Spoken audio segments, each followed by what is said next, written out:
your microphone's on to mute or whatever, so we can hear Anita's presentation. And Anita, for those of you who don't know Anita, I've known Anita for quite a few years. She is fantastic at what she does. She's very passionate at what she does. So, Anita, over to you. Do you need to share the screen or anything? I do need to share the screen, but it's not death by PowerPoint, I promise. Okay, well, look, I never control the. I'm just, and I will confess, it should be on its way through to you now.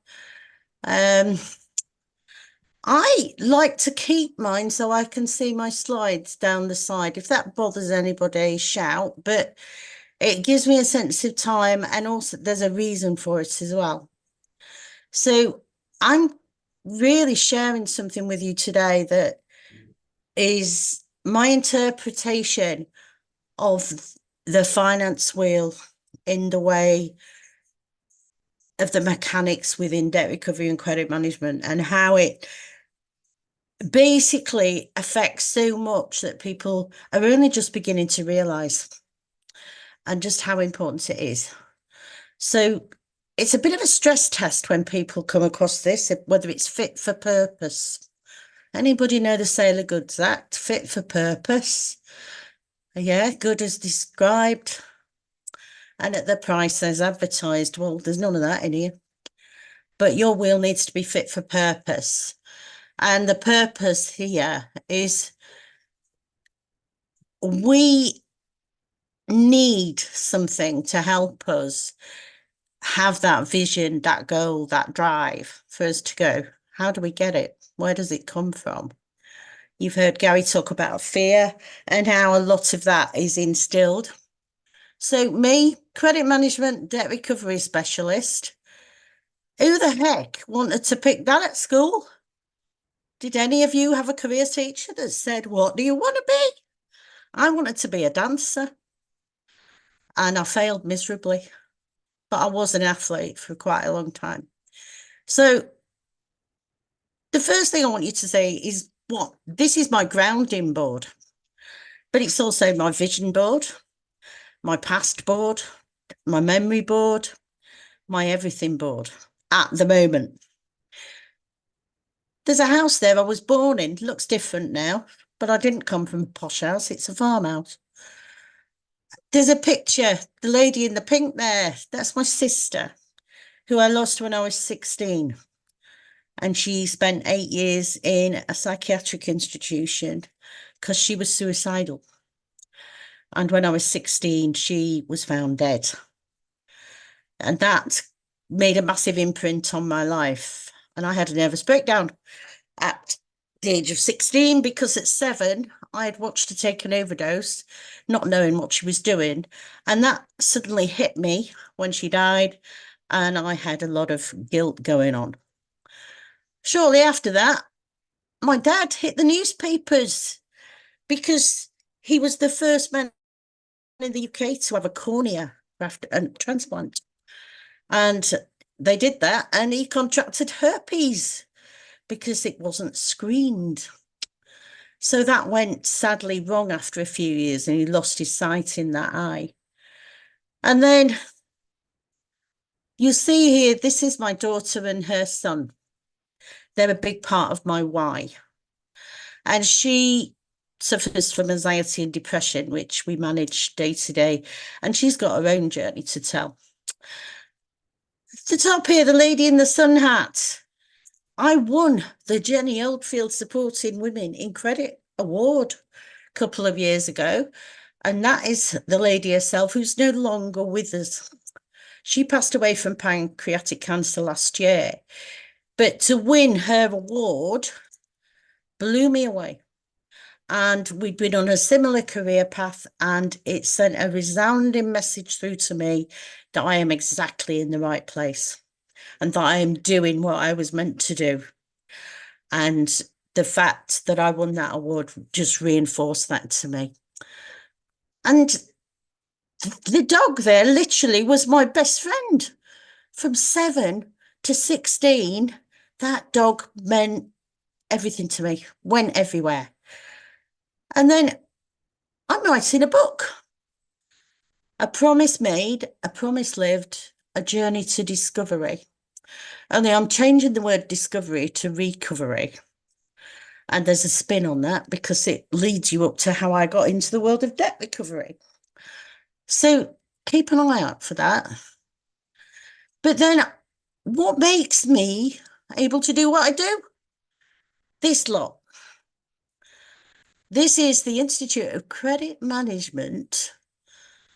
This is our professional standards. This is what we have to hit things in all these boxes, and behind every one of these is a load more boxes. But we all specialize in different parts. Now, I'm a Heinz baked bean. I have several of these. I don't do consumer. Strike that out. I hate consumer with a passion. FCA regulated, really hard work, very personal, because people cry. I left consumer because I got too involved. So I jumped across to commercial. So as a commercial specialist, I can have export, trade credit, cash collections, and third-party collections. I sit in third-party collections the majority of the time now, but then I span into debt recovery, legal proceedings and insolvency, third-party debt recovery and litigation, and I can manage cases right through to enforcement. So I've done this in one form or another since I was 21 years old. And the rules keep changing, and we have to constantly refresh our data and our information, and it takes some keeping up with. So in the last few years, it's actually been recognised as a proper profession and a proper skill. And I was so pleased to see it because it's so undervalued and unappreciated for so many years and yet so important in businesses. But people saw it much as a corporate thing. But it's not. There's a reason for that. I bang the drum at the small business level. But how loud do I bang it and why? And this is where I bring it into well-being and mindset, because the financial being of your business is influenced by everything else about you. And you have the core things that we need to grow. We need to be physically fit, survival of the fittest. We have to have fuel to grow. Now, food for us, oxygen, air, we have to be balanced. For our business, it's definitely cash. But you are also part of the fuel. And we have to have applications and uses, the use of processes. We have to understand what we're doing. We have to learn to walk. People have to show us. We have to have mobility and sensory awareness. The 5 senses, sight, sound, feel, smell, and taste. You would not think you use them in every business, but you do. Because they are integrally you. And you only have to look at nature to reflect that back into yourself. Take the strength from that into your business, and your business will thrive much better because you're going into it refreshed, re-energized, with the right mindset to actually make it successful. So social and financial, they have to benefit from your being. Supply and demand in economics says that demand increases as the price goes up. The new phone comes out, everybody wants one, it's so bloody expensive. Wait, well, the year after, it's gone down. But there's not much difference between the two. Supply, exchange of goods for currency. But what is currency? In some countries, it could be chickens. We created the term money. The value and consideration, again, it's what you fix it at. If you want to sell a table for 5 boxes of tissues, you can. It can still create a contract. Depends how much value you put on the tissues or the table. So we created money. It wasn't there. It's not one of our senses. Everything that we needed was given to us free. Food, shelter, warmth, air. And we have gradually learnt to build from that and discovered what profit is and how we can make a profit from selling something that we have used our skill to make. So we have to strip it right back to that basic level to see that actually what we're doing is perfectly normal and we've built it upon our instincts as we've evolved. But who gives us monetary sense and monetary value? Nobody. We're not born with it. We have to learn it. So I work on the Yahari window, really. 25% equal all the way around. Open is what everybody knows about you. Blind, others know about you, but you can't see in yourself. Hidden is what you keep to yourself, roughly 25% of everything. And then you have 25% that you've not yet discovered. You've got to grow into, that you have room to expand and explore, have fun doing, or you can stay static and just function at 75%. That's how I see it in my world. So if you flip that onto the end here, you're balancing your wheel constantly. To do that, you need good social health, good mental health, and good physical health. You get all those three. We've already seen that chronic loneliness and chronic stress impacts with poor social health. And that manifests into physical health problems. It's like Japanese knotweed. It's absolutely everywhere. So to reduce that, we actually really need to own into what these problems are. So we have the wheel that now breaks down into two, because 50% of our wheel has to be between social and financial, because 25% mental, debt stress. If your customers are not paying you, you can't pay your suppliers, you can't pay your wages, you can't pay your mortgage, you can't keep your staff on. That stress really gets to people. Going through the court process, going through insolvency. Many people can't cope with it. They'll have money problems at home and not say anything at work, or they'll have them at work and not say them at home. If we have to knit them together for it to really work. We're not actually born with that sense, as I say. We have to develop that financial confidence and an awareness. And it's important that we do develop it and learn to talk about it. It's not a dirty word. Failure is not a dirty word. It's an opportunity to learn from something to achieve something better. And sometimes it's not your fault. That failure very rarely is just your fault. And don't let that Japanese knotweed get so far into the business that your customers have not paid for so long that you disappear and your mental health goes with it. Your mojo disappears, your self-confidence disappears. And if you're working in corporates, your burnout happens. Only if in that scenario, you're not hitting the targets. You're not delivering. You're trying to do 24 hours in 12 hours and keep the family happy. That affects your social. That affects your financial. And eventually, guess what? The wheel comes off. And that hurts. When that happens, it hurts. And I see that in my role more and more, increasingly so. Right now is a very stressful time. But by rebalancing and aligning those wheels, you move forward.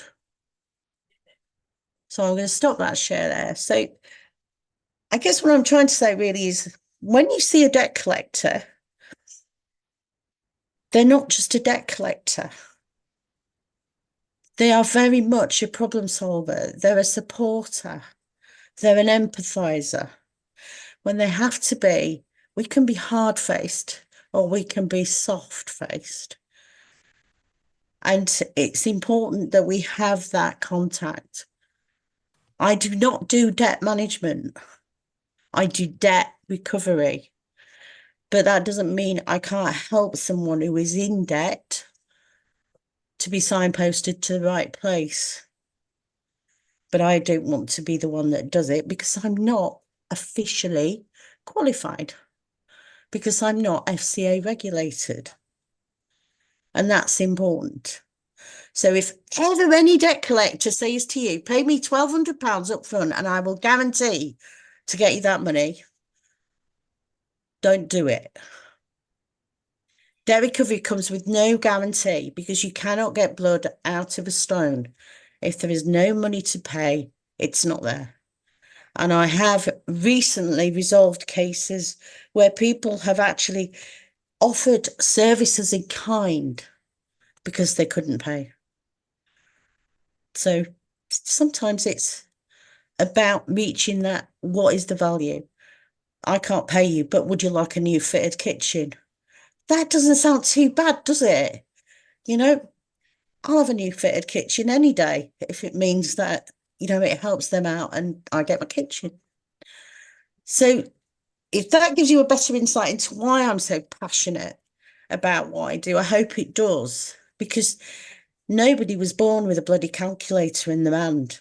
Nobody understands what an APR is. What's compound interest when it's at home? So we have to learn to be more open about financial awareness and learning to talk about it. Almost, I think in America, they're much more forgiving when someone fails in business than we are in this country, if I'm honest. And maybe we should be a little bit more forgiving. I don't know. But thank you for listening. Thank you very much, Anita. Absolutely brilliant. I loved it. Who's got the first question for Anita before we move on? Can I ask one? Yeah. Anita, are there any clients? Wait a minute. Is that okay? Sorry, I've got Si in the other room. Are there any clients that you particularly have sort of stuck in your mind that you've sort of helped and got them a resolution to pay their debts back, but you still sort of you helped them and they've sort of stuck in your mind of like, you know, that were a really good job that you did for them? I have a number, to be fair, but for me, I get the best joy when someone who has been a debtor that I have actually pursued for money and I've helped them pay it, literally by helping them source money. And when they come to me as a client after that, because they like the way that I handled the situation, that is what says it for me. And I do have a niche in